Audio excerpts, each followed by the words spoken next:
Hey, Olive, Arlo, and Frank. It's Grandpa coming to you from the living room in Jacksonville Beach. Hi, Lie. Hi, Lie. Monday, I had cataract surgery.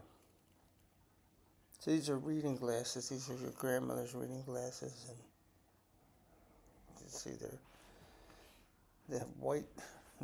The side pieces are white. Another pair with the side pieces are pink. So your grandmother has these things all over the house, and now I will too, because this was my first eye, my left eye, right there. And I'll get my right eye done on December 18th. But I always need these reading glasses because my eyes are both going to be set for long distance sight, not for reading. So I'll need these to help. This is healing up nicely. I'm doing good. Yesterday, I went to the foot doctor, and he said I can stop wearing the boot. I was wearing like an immobility boot to keep my Achilles tendon tear from worsening and to let it heal. So apparently it's been healing now for a month. So I'm out of that boot. I start physical therapy December 7th here at Jack's Beach. So I'm looking forward to that. That's something that's good. It's something that you can improve yourself. You know, I want to get back to being able to do long walks and going on hikes in state parks and all kinds of cool places. But you have to crawl before you walk. You'll learn that real soon, Olive. You're about ready to crawl. We saw you last weekend, and you're growing, but you're still little. You're, I think, almost 4 months old now. Arlo, you turn 4 years old on December 12th. Now today I want to tell you a story about Miss Jefferson and her sister. I don't know her sister's name, and I didn't know Miss Jefferson's first name. I just knew her as Miss Jefferson. That story is from the early 1980s in the 17th Police District where I was a police officer. But as background, I want to tell you a story from the early 1970s. I had quit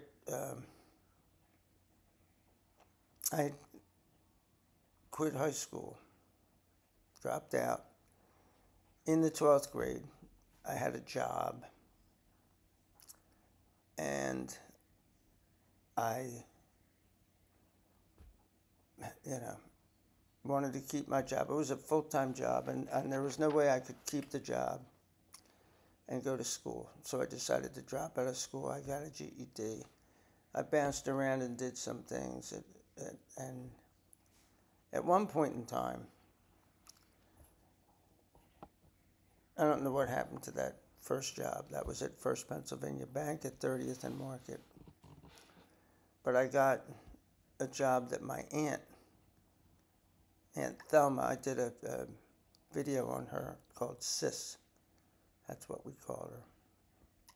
Your parents knew her. Well, Olive, your mom and dad didn't know her, but my sons, Tom and Frank, she was Aunt Sis. She lived with us for a while on Hellerman Street, and they knew her when they were little kids growing up. She worked at a file factory up in Northeast Philadelphia, Nicholson File, and she got me a job.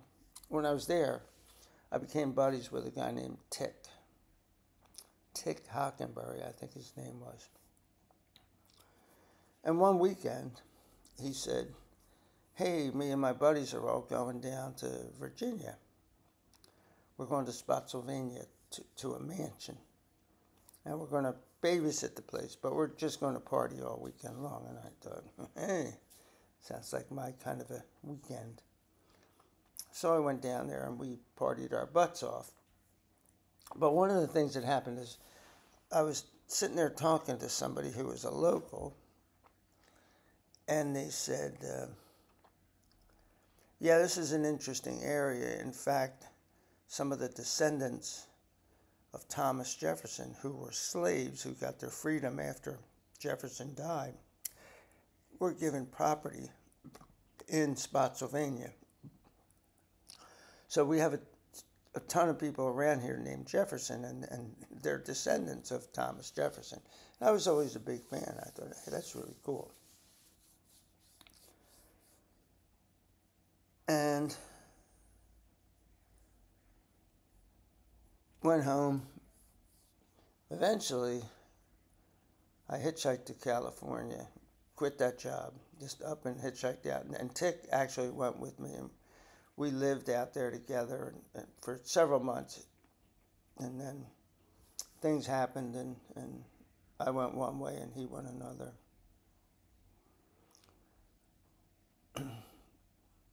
Eventually, I came back to Philly,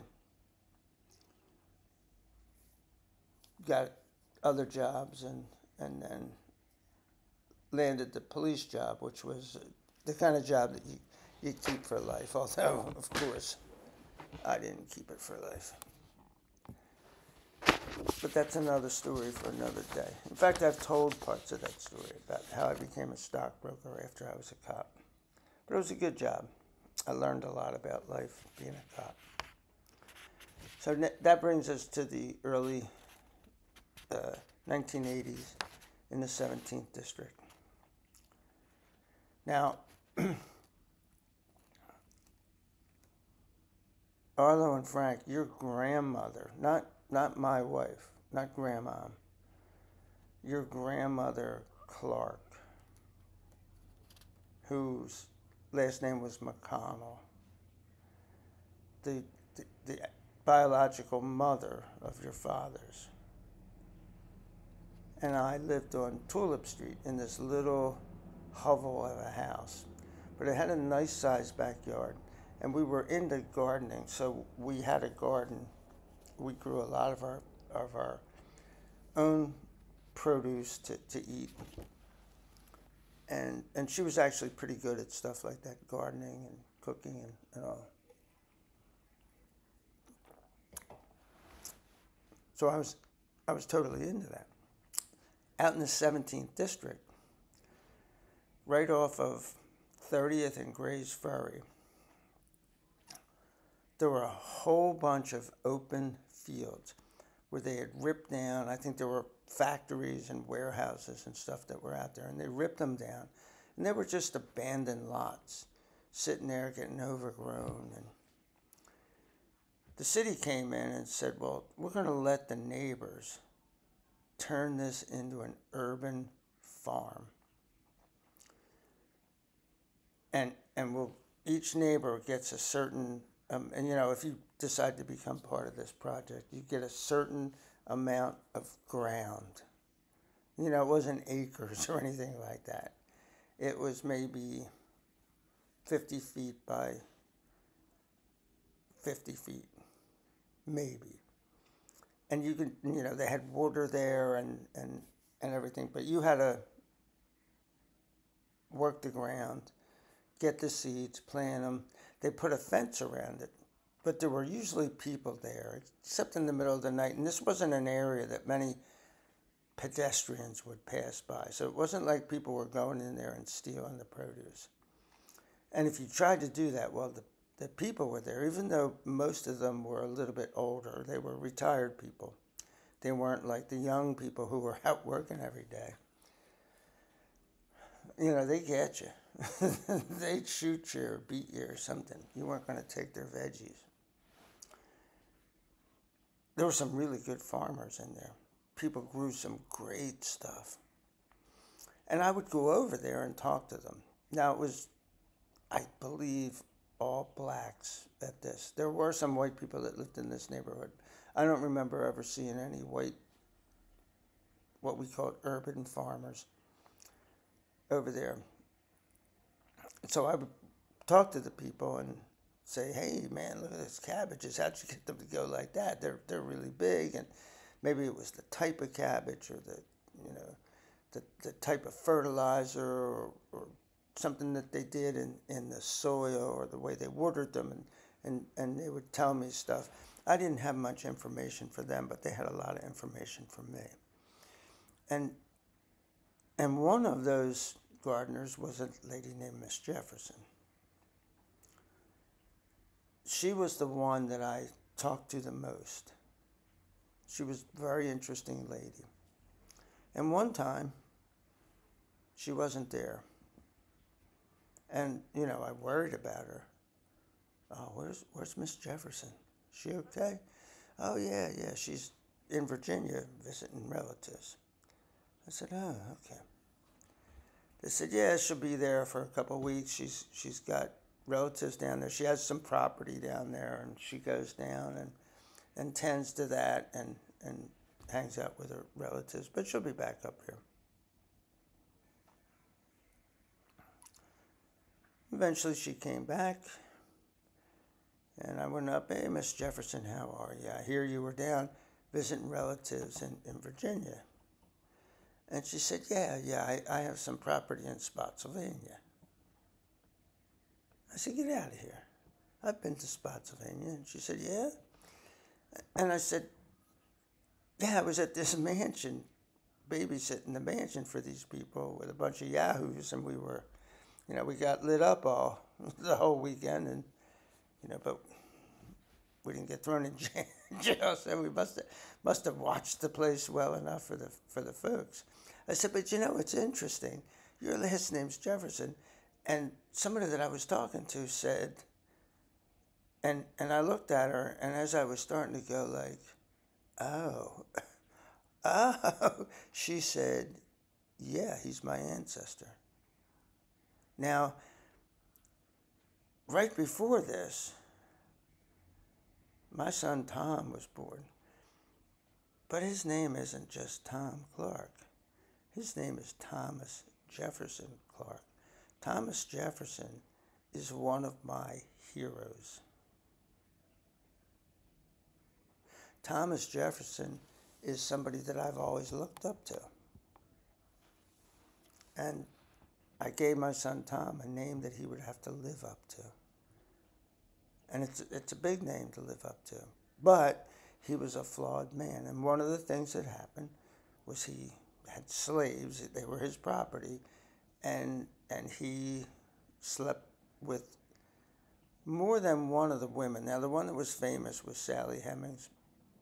And there were kids. They were half black, half white. And he gave them land. Now,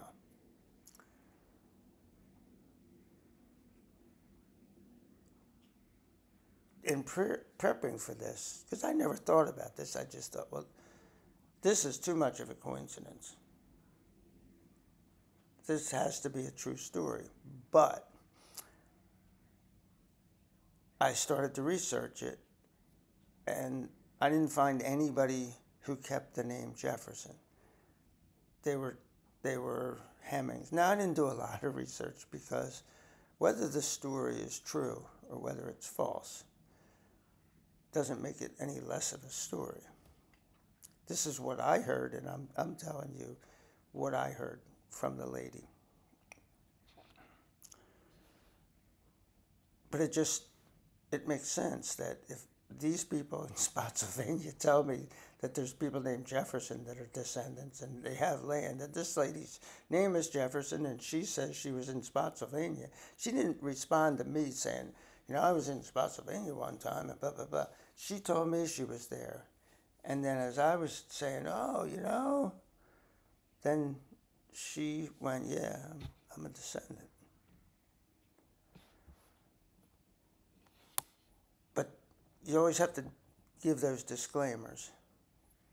When you're seeking the truth, you need to make sure that you test the veracity of everything. And I tested the veracity in this, and with a little bit of research I did online, I didn't find anybody there.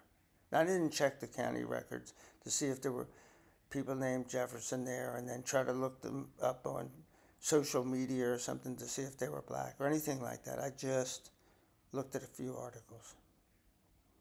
So it may be true and it may not be true. But she was my buddy.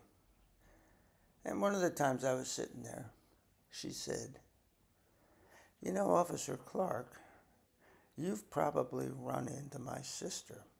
And she said her name. And I went, "That name sounds familiar, but I can't put my finger on it. But yeah, I probably did run into him." And she said, "Well, my sister, when she was younger, she was married, and she lived on it might have been the 2000 block of South Street, but it was someplace out past Graduate Hospital, on the opposite side of the street, on the side of South Street, out by the bridge, which is 21st, 22nd Street, something like that, before it goes across the Schuylkill River into West Philly, or into University City, I should say. And she used to live out there. And then her husband died, and she lost the house, and the city took it over, and she became homeless. And there was nothing we could do about it. We tried our best, but she would just wander out. She's totally lost her mind. And I said, "Oh, I know who you're talking about. There's a lady, and she's very violent, who would be out there banging on the door and telling the people who lived in there to get out of the house, that she lived there." She said, that's my sister, and that's the house that her and her husband lived in. But she lost it, and, you know, it became townhomes, and these people live in them they live in the house legitimately. And I remember taking the complaint. We'd get out there, and we'd say, "Well, what's going on?" Because it didn't look like, you know, like this middle-class white family there with this elderly black woman screaming, like, "I live there, they need to get out of here." And she had this horrible old coat on that she wore all the time. And I'm going to talk about that a little bit more in a second. And she's screaming at them, and it's like, obviously they live there. They said, "Look, here's our driver's licenses. We live here." This lady doesn't. And they didn't know the story. They had no idea why she kept coming to their house and saying, "Get out of my house. Get off my lawn." So it was just like a comic tragedy, an urban comic tragedy in an urban gentrification area, which it was at that time. It still is. It still is. And so we would get this lady, and we would take her to a catchment center, which is a mental health intake facility. They were at emergency rooms. There were a few of them in Philadelphia, and I forget if Graduate was the catchment center, but the people in Graduate knew her very well, and they would try to, like, get her into a thing where she would at least get a bath and stuff like that, because homeless people have trouble cleansing themselves. They have hygiene problems because they have no facilities to go to. So in Philadelphia, people would go into the libraries and places like that, and they would just go in and clean themselves up. But this lady, like, didn't do that. And the other thing was that she had this coat on, and the coat, like, it looked like the inside of it was this patchwork quilt looking thing. And she defended that coat. She would not take it off. So I don't know how they ever, like, bathed her at all, but we would have to deal with her. Sometimes she'd get violent with people, and instead of locking her up, we would take her to the catchment center, and they would 302 her, which means get her off the street for up to 3 days. I think they have, 3 days. If you're a menace to yourself or to somebody else, because of mental health issues, they can get you off the street in Philadelphia. And so we would take her in there to graduate, and they knew her, and we knew her. And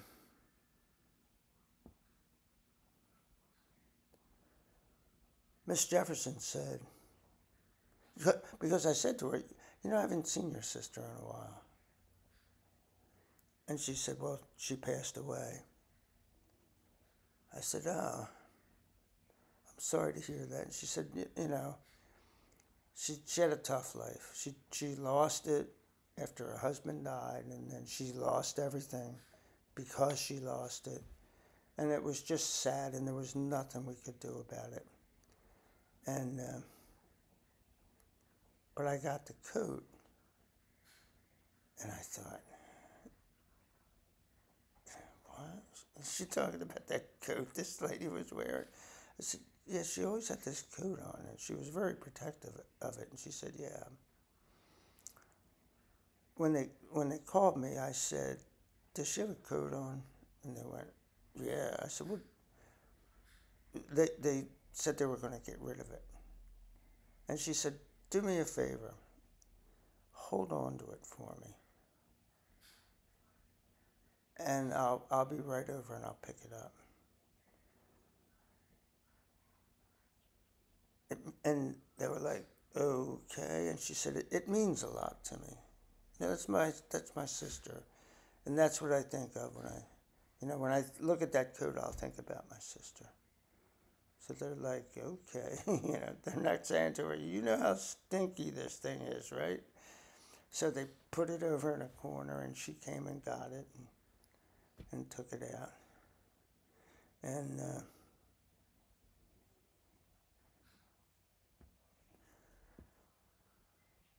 I said, why did you want the coat? Because I could tell that it didn't mean anything to her. Like that. Like it wasn't going to remind her of her sister. And she said, all those little patches in there?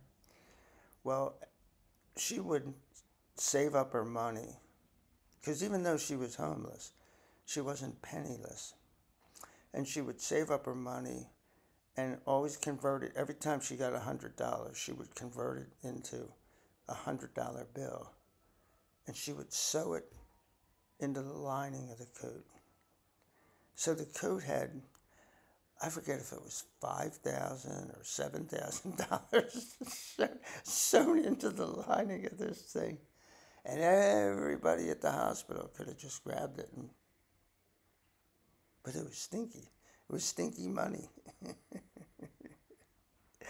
I guess it would make you filthy rich. So that was an interesting friendship I had with this lady. And I found out a lot about her. And finally solved the mystery about why that crazy lady was out there banging on a door somewhere around 20th and South Street in South Philadelphia. So until next time, peace out.